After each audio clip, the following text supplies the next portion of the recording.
আজকের ভিডিও শুরু করার আগে ছবিটা দেখুন। ছবিটা দেখার পরে একটা মন্তব্য করুন, তারপরে আমরা ভিডিওতে ফিরে আসব। আপনারা হয়তো অনেকে ভাবছেন যে আমি ছবিটা প্রচার করতেছি। হ্যাঁ, আমি প্রচার করতেছি, কারণ হচ্ছে সিঙ্গাপুরে এই ছবিটা ভাইরাল এবং সিঙ্গাপুরের সবগুলো ফেসবুক পেজে, যে সকল ফেসবুক পেজ ফেসবুক গ্রুপ সিঙ্গাপুরিয়ানরা চালায়, সেখানে এই ছবিটা নিয়ে আলোচনা হচ্ছে এবং চেহারা দেখে বোঝা যাচ্ছে এটা কোন দেশের মানুষ। আমি বলবো না, আপনারাই বলুন এটা কোন দেশের মানুষ।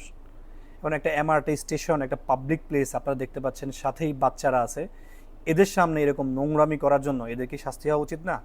আমি একজন সাধারণ প্রবাসী হিসাবে আমি মনে করি এদের শাস্তি হওয়া উচিত, কারণ এদের কাছ থেকে বাচ্চারা খারাপ মেসেজ পাচ্ছে এবং এদের কারণে আমাদের দেশের মান সম্মান সিঙ্গাপুরের মতো একটা সভ্য দেশে নষ্ট হচ্ছে। প্রবাসী ভাইরা হয়তো অনেকে ভাবতেছেন যে এরকম ভিডিও ফেসবুকে প্রচার করা ঠিক না। আমিও প্রচার করার চেষ্টা করি না, কারণ আমার কাছে এরকম ছবি প্রচুর আসে, অনেক পরিচিত ছোট ভাইদেরও ছবি আসে, কিন্তু আমি কখনোই প্রচার করি না। তাদেরকে পার্সোনালি বলার চেষ্টা করি, যদি তারা দেখি বেয়াদব লেভেলের তখন তাদেরকে এড়িয়ে চলি, আর যদি দেখি যে না সে এখনও একটু ভালো আছে তখন তাদেরকে বোঝানোর চেষ্টা করি। বেয়াদব শ্রেণীর লোক থেকে আমি দূরে থাকার চেষ্টা করি। এখন এই ছবিটা আমি কেন ফেসবুকে প্রচার করলাম, এই ছবি দিয়ে কেন আমি ভিডিও বানালাম? ছবিটা সিঙ্গাপুরের সবাই দেখতেছে এবং সিঙ্গাপুরে এটা নিয়ে প্রচুর আলোচনা হচ্ছে, হাসি তামাশা হচ্ছে এবং আমাদেরকে ছোট করে কথাও বলছে, কারণ হচ্ছে কাজটা ভালো হয়নি। এখন সিঙ্গাপুরে আমরা সাধারণ প্রবাসী আছি অলমোস্ট 80,000। সিঙ্গাপুরে 1 লাখের মতো বাঙালি আছে, তার মাঝে আমি সাধারণ প্রবাসী বলবো 80,000। আমি নিজে একজন সাধারণ প্রবাসী।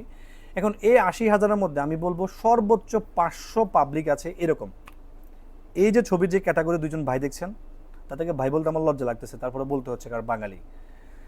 এই দুজনের মতো এরকম 500 মানুষ আছে সিঙ্গাপুরে এবং এই 500-র জন্য মাঝে মাঝে আমরা লজ্জিত হই। মাঝে মাঝে যারা বাজে কাজ করে, টিকটকে আজে বাজে কাজ করে, বিভিন্ন এমআরটিতে বা বিভিন্ন পার্কে বাজে কাজ করার কারণে তারা মাঝে মাঝে ভাইরাল হয়। এই 500 মানুষের কারণে আমরা সিঙ্গাপুরে 1,80,000 এবং বাংলাদেশের 16 কোটি মানুষ সিঙ্গাপুরে অসম্মানিত হয়। এদেরকে কিন্তু সামাজিকভাবে আমাদেরকে প্রতিহত করতে হবে। কীভাবে প্রতিহত করবো আমি আপনাদেরকে একটা উদাহরণ দিই। আপনার কোম্পানিতে নিয়োগ হবে, নিয়োগ হওয়ার সময় যে লোক নিয়োগ হবে সবার আগে মানে তার খোঁজখবর নেবেন, সে কি টিকটকার, পাইলেবার বয়, অর্চার্ড বয়। যদি হ্যাঁ সে টিকটকার হয়, পাইলেবার বয় হয়, অর্চার্ড বয় হয়, তাকে নিয়োগ দেবেন না। সোজা কথা ভাই, তাকে নিয়োগ থেকে বিরত থাকবেন। কারণ হচ্ছে এইরকম মানুষের কারণে আমাদের প্রবাসে আমাদের মান সম্মান নষ্ট হয়। সংখ্যাটা কিন্তু বেশি না, 80,000 বাঙালির মধ্যে মাত্র 500 মানুষ।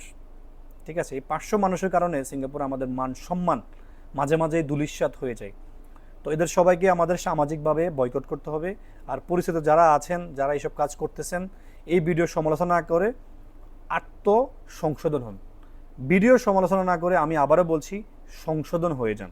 কারণ আজকে আপনি এই ভিডিও সমালোচনা করে আপনি এইসব কাজকে উৎসাহ দেবেন, 2 দিন পরে আপনি নিজেও ভাইরাল হয়ে যাবেন। কীভাবে ভাইরাল হবেন? এই যে ভাইরা এমআরটিতে, তারা কল্পনা করছে তারা সিঙ্গাপুরে ভাইরাল হবে এরকম তারা কল্পনা করে না তারা সিঙ্গাপুরে এরকম ভাইরাল হবে, কিন্তু তারা আজকে সিঙ্গাপুরের প্রতিটা মানুষের কাছে হাসির পাত্র এবং সবাই তাদেরকে নিয়ে হাসি তামাশা করতেছে।